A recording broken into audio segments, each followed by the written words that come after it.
लगा मैं एक बहुत अच्छी बात आप लोगों को बताना है। पहला निवेदन तो ये कि नमस्कार मित्रों, प्रणाम। मैं वैद्य हंसराज चौधरी आज आपसे बात करने वाला हूं मैं पथरी पर। अमूमन जो पथरी है इससे सभी लोग वाकिफ होते हैं, परंतु मैं इसके जो टेक्निकल इश्यूज हैं या ये क्यों बनती है और इसका क्या इलाज है, इस सब पे आपसे बात करने वाला हूं। मित्रों, होता क्या है कि आपके शरीर में जो अमूमन जितना मैक्सिमम जो आप सुनते हैं कि उसको फला व्यक्ति को पथरी हो गई, तो पथरी वो होती है किडनी के अंदर। मतलब आपके दो किडनी होती है, उन किडनियों के अंदर मतलब पथरी का जो निर्माण है वो हो जाता है।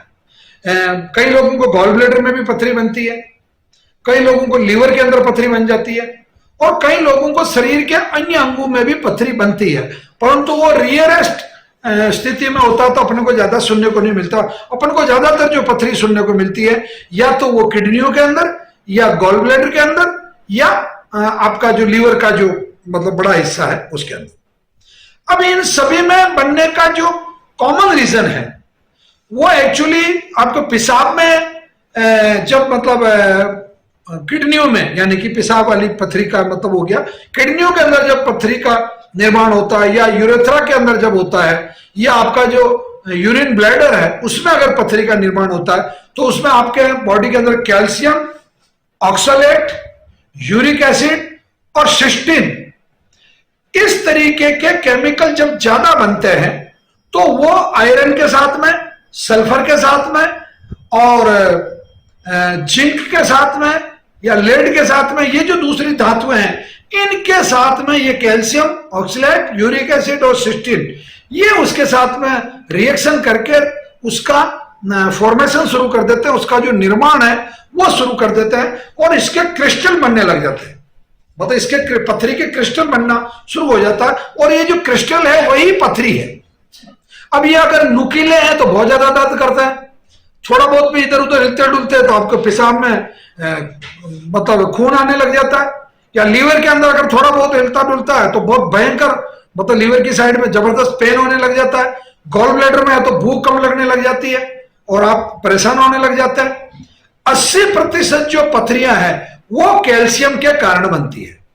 बोले 100 में से 100% अगर पथरी के हैं तो मैं उनको बिल्कुल ये बेबाक सलाह देना चाहता हूं कि उन लोगों को कैल्शियम का जो इनटेक है वो बिना जांच करवाए अगर वो बंद कर देते हैं तो 80 का एक बहुत बड़ा फिगर होता है। बाकी कुछ लोगों को ऑक्सलेट और कैल्शियम फास्फेट, ये जो मतलब चीजें होती, इसमें मुख्यतया जो ये दो घटक है वो होते हैं। और बाकी यूरिक एसिड जो चूने का पत्थर जिन इलाकों में होता है, या जिन इलाकों में आपका ये जो बहुत ज्यादा यूरिक एसिड जिस मतलब बनता है जिस इलाके में लोगों को, तो उस इलाके में भी लोगों में पथरी का जो निर्माण है वो बहुत ज्यादा, कुछ गलत दवाएं लेने से भी पथरी बन जाती है। बताओ, दवाएं आप ले रहे हैं वो सही नहीं है, आपकी बॉडी में रिएक्शन कर रही है और वो जाके, अच्छा कुछ लोग जो पेशाब जिनको बहुत जलन के साथ में पेशाब आता है, बहुत कम पेशाब आता है, तो जो वो उसका कारण होता है पानी कम पीना, तो जो लोग पानी कम पीते हैं उनमें भी पथरी बन जाती है। या जिन इलाकों में फ्लोराइड बहुत ज्यादा है वहां भी लोगों के मतलब पथरी बन जाती है। अब पथरी का क्या होता है, किडनी की पथरी, यूरेथ्रा की पथरी और यूरिन ब्लैडर की पथरी, ये अगर 10 mm के आसपास होती है तो आराम से श्री नवग्रह आश्रम की जो औषधि होती है वो आपके पथरी को ठीक कर देती है। किसमें मतलब, यानी कि पथरी टूट कर निकल जाती है या क्षरण होकर निकल जाती है। गॉल ब्लैडर और लीवर की जो पथरी है वो टूट के बाहर नहीं निकलती। वो जब आप हमारे आश्रम की जो पथरी वाली मेडिसिन है वो 3 चम्मच सुबह और 3 चम्मच शाम को, रक्त शोधन की भी 3 चम्मच सुबह और 3 चम्मच शाम को, इन दोनों को मिला के 6-6 चम्मच का काढ़ा जब आप लेते हैं तो उस पथरी का क्षरण होता है। यानी कि जिस तरीके से उसका रेत, हल्का हल्का सा रेत के रूप में वो घिसते घिसते मतलब क्षरण होते होते, डाइल्यूट होते होते वो आपके मतलब शरीर से बाहर की तरफ मतलब निकल जाती है।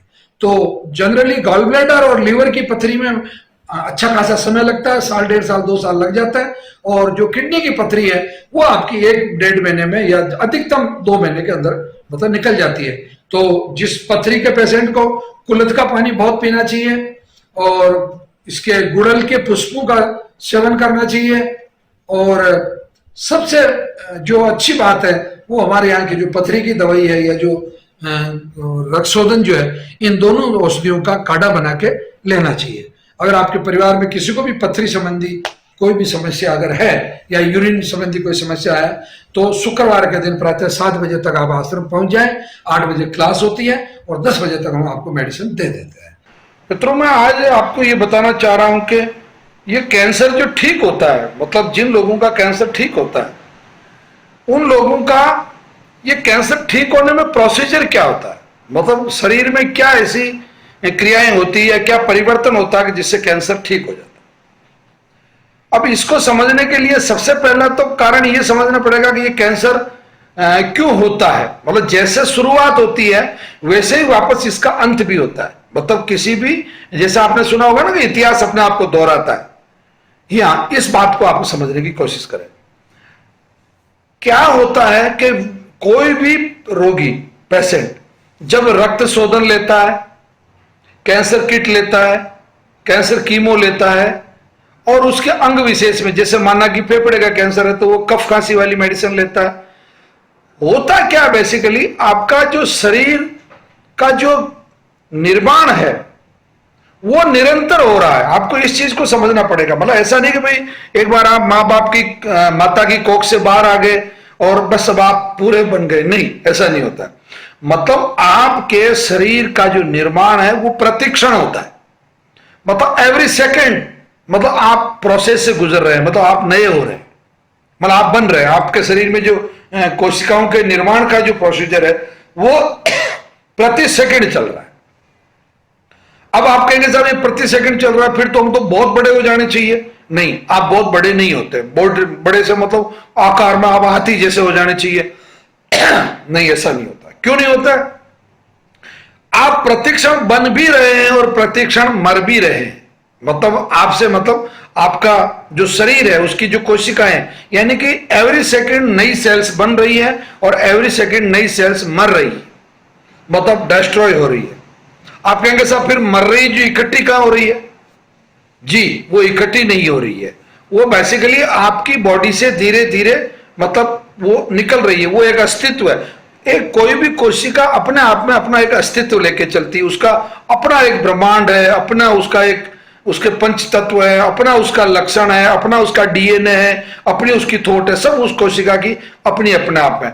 अब उदाहरण के लिए आपका शरीर में सबसे पहले आप जो भी भोजन करते हैं वो भोजन आपका आमाशय में जाके मतलब उसकी लुगदी बन जाती है, मतलब वो सेमी लिक्विड फॉर्म में आ जाता है।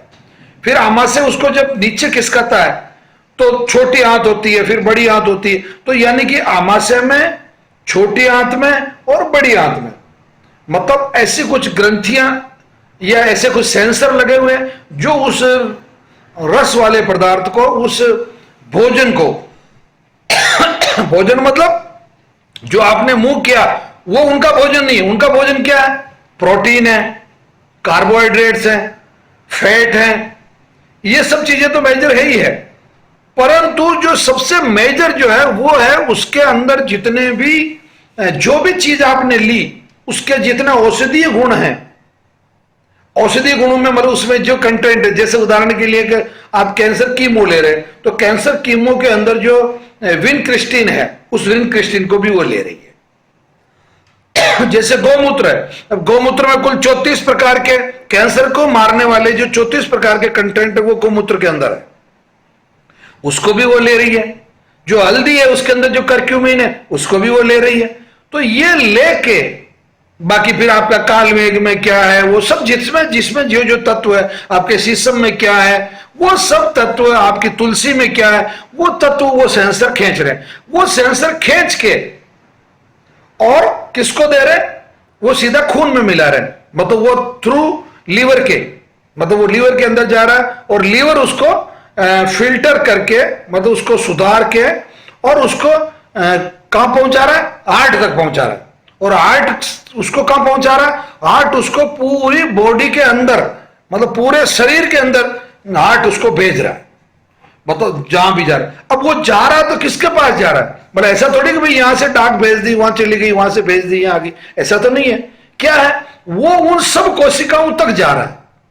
तो जिन कोशिकाओं के जो कोशिकाएं डिसऑर्डर हैं, यानी कि जो कोशिकाएं कैंसर से ग्रसित हो गई है, उन तक भी जा रहा है। बात को समझने की कोशिश करना। अब वो जो वहां तक पहुंचा, वो जो औषधीय तत्व या वो विटामिन या वो प्रोटीन, वो उसमें दो काम हो रहे हैं। पहला काम तो ये हो रहा है कि वो कोशिका इंतजार कर रही, कैंसर वाली कोशिका के, मुझे आज खाने को गेहूं, जौ, ज्वार, बाजरा, मक्का, उड़द, सोयाबीन, चौला, चावल, अरहर, तुअर, ये चीजें खाने को मिलेगी, क्योंकि उसके अंदर क्या है, PD1 भी है और CTLA4 भी है। अब जबकि जो डॉक्टर हॉन्जो और डॉक्टर एलिसन ये प्रूव कर चुके हैं कि ये दो तो अपने को खिलानी ही नहीं, क्योंकि इससे ये कैंसर सेल्स की डाइट है, मतलब खुराक है। तो कैंसर सेल्स की जब खुराक अपन बंद कर देंगे, तो जब खुराक बंद हो जाएगी तो फिर क्या खाएगी वो, मतलब क्या खाएगी, कुछ नहीं खाएगी, खाने को उसको कुछ नहीं बचेगा। और उसको एक समय ऐसा आएगा कि उसके बगैर वो जैसे उपवास ही रह गई, मतलब वो उनका जैसे उपवास हो गया। तो उपवास जब हो गया तो उनको मरना ही है उन सेल्स को।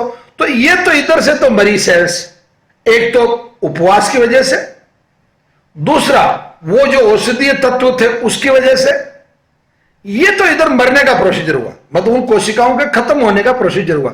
अब आप कहेंगे साहब खत्म हो गई, जो कैसे निकलेगी? भैया उसके निकलने के 4 रास्ते हैं। एक तो जो शरीर का, बॉडी का जो अपना सिस्टम है, कि जो अपनी इतनी RBC मर रही है, इतनी WBC मर रही है, आप सब लोग जानते हैं भाई 3-4 दिन में WBC मर जाती है, 17-18 दिन में आपका प्लेटलेट्स मर जाती है, 120 दिन में आपकी RBC मर जाती है। तो मतलब इस तरीके से उनका जो मरने का जो सिस्टम है, WBC वगैरह ये सब मरती है। तो ये भी मरती है, शरीर की जो अन्य उत्तक है, अन्य जो कोशिकाएं हैं वो भी मरती है। तो एक तो नेचुरल मरने का प्रोसेस, एक ये मेडिसिन देने की वजह से जो कोशिकाएं मरेगी वो, और तीसरा जो नई कोशिकाएं बनेगी वो फ्रेश बनेगी, वो ताजा बनेगी, वो रोग रहित बनेगी।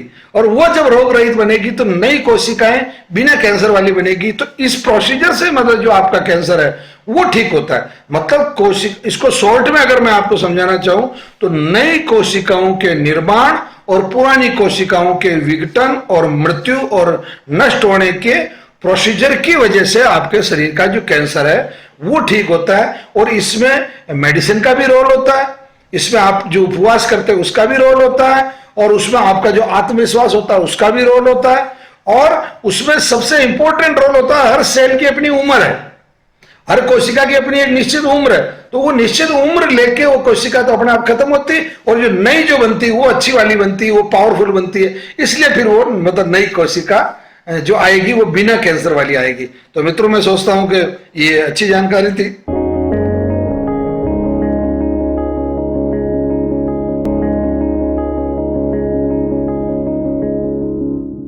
वानस्पतिक चिकित्सा जो है किडनी की, आज की तारीख में पूरी दुनिया में किडनी के जितने रोगी हैं उन सबको का सबसे ज्यादा फायदा अगर मिल रहा है तो आयुर्वेद से मिल रहा है। एलोपैथी के पास तो इसका परमानेंट इलाज नहीं है, वो तो लीपअप होती है, मतलब वो टेम्परेरी है कि भाई बस नहीं मिली तो चलो टैक्सी में बैठ जाओ, थोड़े आगे चले जाओ, फिर उतर जाना, फिर बैठना तो आपको बस में पड़े, या ट्रेन नहीं मिली तो आप थोड़ी देर बस से 40-50 किलोमीटर जर्नी कर लो, फिर आपको बैठना तो ट्रेन में ही पड़ेगी, मतलब ये वाले सिस्टम। तो वानस्पतिक चिकित्सा जो है वो किडनी में सर्वाधिक लाभप्रद चिकित्सा है, जिसको आप नेचुरोपैथी कह लो, वानस्पतिक चिकित्सा कह लो, जड़ी बूटी से इलाज कर लो। तो ये 2 तरह की होती है, इसको आप समझने की कोशिश करना। जैसे ये गिलोय है मेरे हाथ में, गिलोय, नीम गिलोय भी बोलते हैं इसको, जो नीम पर चढ़ जाती वो नीम गिलोय, और जो नीम पर नहीं चढ़ती वो गिलोय। ठीक, इसका पत्ता ये अपने पान के पत्ते जैसा होता है, ध्यान से समझना इसको, ठीक है। अब मैं पत्ता बोल रहा हूं, मतलब यहां से पत्ता है, ये पूरा पत्ता है, मतलब ये टहनी, इसकी टहनी और ये पत्ता, ये एक पत्ता गिना जाएगा। समझ में आ गई बात? मतलब ये केवल यहां से नहीं, मतलब ये निचले वाला हिस्सा मैंने छुपा दिया कि ये पत्ता नहीं, ये पूरा का पूरा एक पत्ता, ठीक है। तो ऐसे कितने पत्ते लेने आपको? 5। कितने? 5 पत्ते लेने, ठीक है। ये गिलोय हो गया। अब जिन दिनों में आपको पत्ते नहीं मिल रहे हैं उन दिनों में ये जो डंडी है गिलोय के लेने हैं 5 पत्ते। चलिए, ठीक। ये है गोखरू,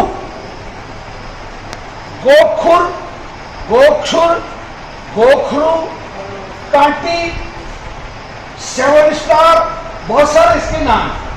ये 7 स्टार क्यों है? ये इसको आप कभी देखना, इसमें ये 7-8 तरह के स्टार होते, कांटे होते हैं जो चुभते हैं आपको। मतलब जो गांव में रहने वाले लोग हैं वो जानते हैं, वो खूब सारी होती है। इसको कितना लेना आपको? ये जैसे आपने गोखरू उखाड़ी, ऐसी ये जड़ है, ऐसे नीचे रहेगी, है ना। ये एक टहनी तोड़ दो आप, ये एक टहनी, समझ में आ गई? मतलब एक टहनी किसको, मतलब बहुत ज्यादा लंबी है तो अंदाजा देख ले, आप तो सब समझदार लोग हैं। मतलब यानी कि एक बिलात लंबी, करीब 8-9 इंच लंबी, ये ले ली। ये कितनी लेनी है? एक ही टहनी लेनी है। नीम गिलोय के पत्ता कितने लिए थे अपन ने? 5। ये कितनी लेनी है? 1। चलिए, अगली औषधि है ये पुनर्नवा, साटी भी बोलता है इसको, साटी, पुनर्नवा। इसकी पहचान बताऊं, इसका पत्ता पीछे से सफेद होगा और आगे से हरा होगा, एक पहचान। दूसरी, ये जो पत्ते हैं ये आपको यूं कट में मिलेंगे, मतलब यूं उतरते हुए, मतलब स्मूथ, जैसे इसके पत्ते में कोई कट नहीं दिख रहा आपको, दिख रहा है? नहीं दिख रहा है, परंतु इसके पत्ते में कट दिख रहा है, मतलब मुड़ा तुड़ा यूं समझ लो। ये कितनी लेनी है? ये आपको इतनी लेनी है, इतनी, मतलब जितना गोखरू लिया उतनी ही ये लेनी है। आप ज्यादा चिंता मत कीजिए, ये सब औषधि हमने इसमें मिला रखी है।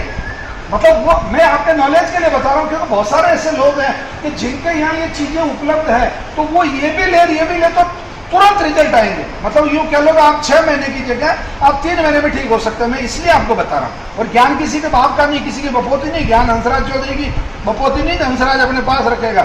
हंसराज के पास अगर ज्ञान है तो ज्ञान हीरालाल और सलामुद्दीन के पास जाना चाहिए, और सलामुद्दीन का फर्ज बनता है कि वो हजारों लोगों को बताए, हीरालाल का फर्ज है कि वो हजारों लोगों को बताए।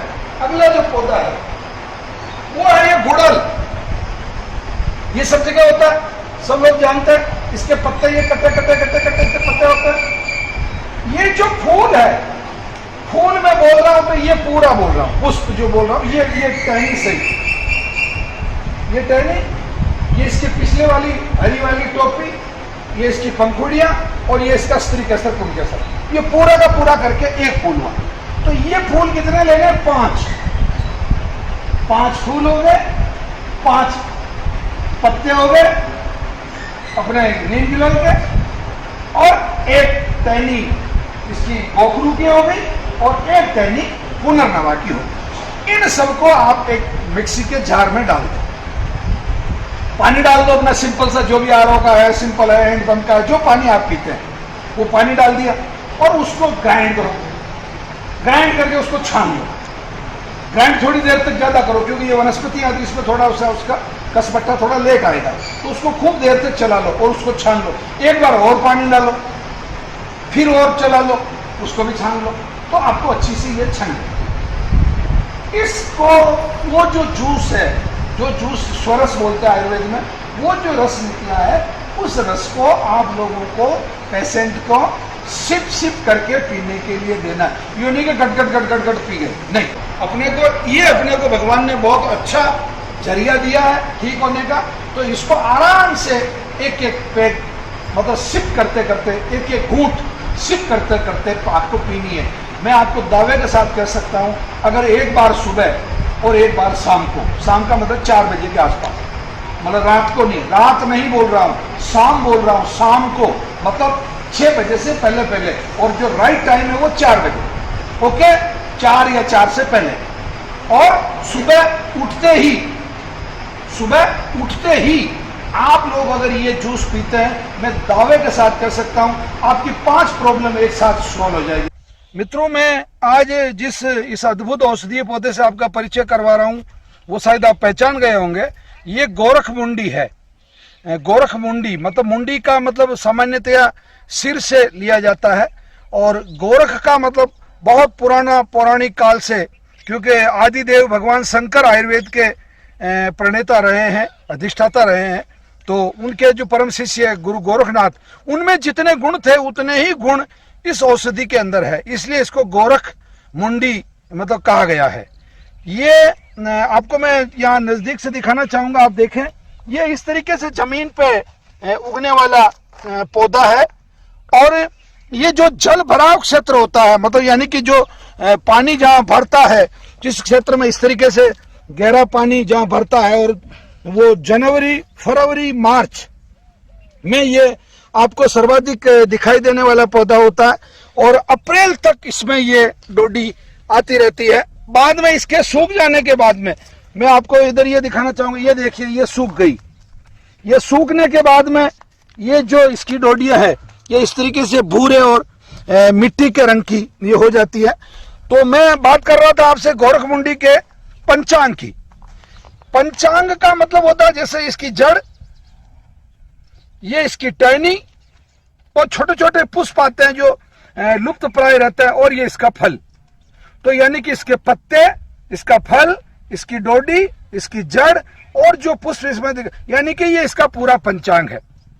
इसको सामान्यतः पहचान के लिए अगर आप इस तरीके से मसल के सूंघते हैं तो हल्की सी भी बहुत मीठी, ठंडी और अजवाइन जैसी, मतलब हल्की हल्की सी अजवाइन को अगर कई दिनों तक एक जगह कहीं रख दिया जाए और अजवाइन जैसी खुशबू आपको देता है, उस तरीके की खुशबू आपको इसमें से आती है।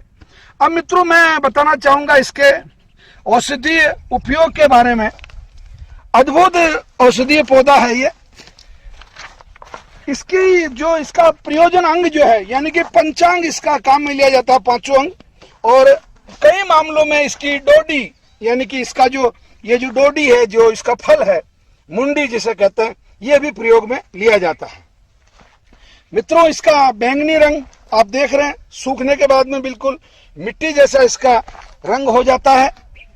इसकी मात्रा का जहां तक सवाल है, 2.5 ग्राम से 3 ग्राम तक इसका चूर्ण शहद में मिला के पंचांग अगर आप लेते हैं, यानी कि जड़, तना, पुष्प और इसकी ये डोडी जो है, ये अगर आप इस्तेमाल करते हैं तो 2.5 से 3 ग्राम तक की मात्रा रोगी को लेनी होती है। और अगर केवल डोडी आप लेते हैं तो 3 से 4 के बीच में आप ये डोडी, आप इसको अगर गीली है तो शहद के साथ चटनी बना के ले सकते हैं, और अगर इसके और गुण बढ़ाने हैं तो इसमें थोड़ा तुलसी मिला सकते हैं, और शहद के साथ में आपको इसको लेना होता है। अब मित्रों आप सोच रहे होंगे इतना उपयोगी औषधीय पौधा है तो ये किस किस काम में आता होगा।